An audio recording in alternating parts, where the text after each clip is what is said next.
நமது நாட்டின் விடுதலைக்காகவும் நமது மக்களின் உரிமைகளுக்காகவும் தமிழ் மண்ணிலிருந்து தீரத்துடன் போராடி உயிர் நீத்த எண்ணற்ற வீரர்களின் தியாகத்தை எப்போதும் போற்றுவேன்.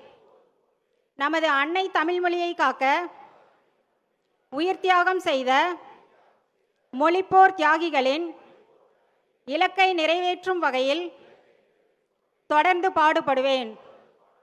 இந்திய அரசியலமைப்பு சட்டத்தின் மீதும் இறையாண்மை மீதும் நம்பிக்கை வைத்து அனைவருடன் ஒற்றுமை, சகோதரத்துவம், மத நல்லிணக்கம், சமத்துவம் ஆகியவற்றை பேணிக் காக்கின்ற பொறுப்புள்ள தனி மனிதராக செயல்படுவேன்.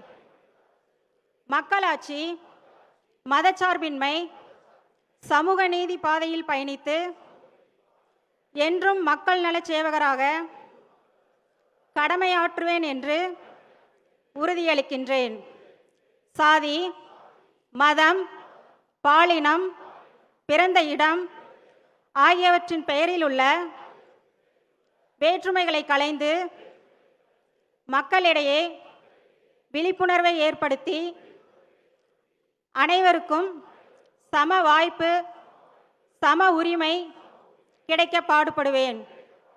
பிறப்புக்கும் எல்லா உயிர்க்கும் என்ற சமத்துவ கொள்கையை கடைபிடிப்பேன் என்று உளமாற உறுதி கூறுகின்றேன்.